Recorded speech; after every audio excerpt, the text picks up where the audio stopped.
రామ్ చరణ్ గారిని చూసి మీరు యాక్టింగ్ చేశారనుకుంటున్నారా? జీవించేశారనుకుంటున్నారా? సార్ ఇంకా అది జీవించడం మించండి అది.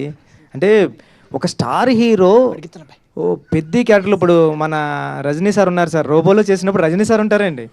కానీ స్టార్ హీరోని క్యారెక్టర్లో పెట్టడం అంటే చాలా కష్టంతో కూడుకున్న పని అండి. అది ఆ స్టార్ హీరోకి కష్టమే అండి, డైరెక్టర్కి కష్టమే అండి.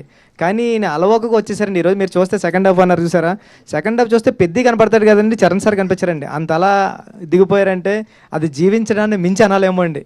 అది thank you sir, thank you. Buchi Babu garu ఇక్కడ అయితే ఇండస్ట్రీకి చాలా రోజుల నుంచి ఒక హిట్ కోసం అని వెయిట్ చేస్తుంది. అలాంటి టైంలో పెద్ద వచ్చి ఒక మంచి సక్సెస్ని ఇచ్చినందుకు మీకు first of all thank you so much.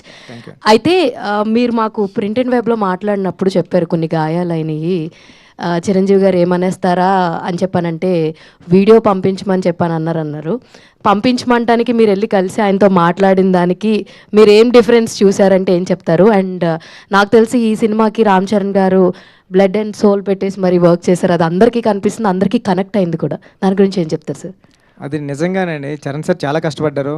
మన చిరంజీవి గారు కూడా ఏమనలేదండి, వెళ్ళి అంత కష్టపడ్డాడు కాబట్టి ఇంత పేరు వచ్చింది ఈరోజు, అందరూ చిరంజీవి అంటున్నారని ఆ ఇంటర్వ్యూలో చెప్పారండి. అది చాలా చాలా చాలా థ్యాంక్ యూ అండి.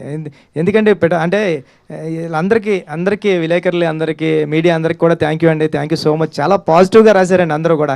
ఫస్ట్ టైం మన కథని నాకు నచ్చింది, అంటే నా సినిమా ఉప్పుని కన్నా చాలా బాగా రాశారండి. అందరికీ థ్యాంక్ యూ. పిఠాపురం నుంచి ఒక నాని అని టికెట్స్ ఇస్తూ ఉంటాడు మాట అండి, ఆయన ఫోన్ చేశాడండి. ఆయన ఫోన్ చేసి అన్నాడండి, సినిమా ఆయన ఐస్ క్రీమ్ అమ్ముతూ ఉంటాడు, ఇప్పటికే దాంట్లో ఏదో ఫుడ్ అమ్మేది ఉంది, 70 లక్షలు లాస్ వచ్చిందంటే ఇప్పటికి ఆయనకి, ఇంతకుముందు సినిమాలు అన్నట్ల నుంచి. సార్ ఈ సినిమా 4 వారాలు ఆడుతుంది, ఎవరేమనుకున్నా మీరు పడుకోండి అని ఒక టికెట్ కౌంటర్ దగ్గర టికెట్ చింపే అబ్బాయి చెప్పాడండి. సూపర్, 4 వారాలు ఆడుతుందని. థ్యాంక్ యూ అండి. సార్ ఈ సినిమాలో 3 స్పోర్ట్స్ ఉన్నాయి కదా సార్, ఒకటి రెజ్లింగ్ కుస్తీ ఒకటి, క్రికెట్ ఒకటి అండ్ రన్నింగ్ ఒకటి కదా. ఈ సినిమాకి 3 హీరోలు అని అంటాను సార్ నేను. ఒకటి కథ ఇచ్చిన మీరు, ఇంకోటి బ్యూటిఫుల్గా పర్ఫామ్ చేసిన రామ్ చరణ్ గారు, ఇంకా అద్భుతమైన బ్యాక్గ్రౌండ్ స్కోర్ ఇచ్చిన రెహమాన్ గారు. మీరేమంటారు? నిజం సార్, అంటే నేను పక్కన పెట్టాను కదండి, మా 3వ హీరో సతీష్ గారండి. కనిపించిన 4వ సింహం సతీష్ గారండి. అంటే ఈ సినిమా నమ్మడం అంటే అంత ఈజీ కాదండి. మీరు అందరూ నమ్మారు.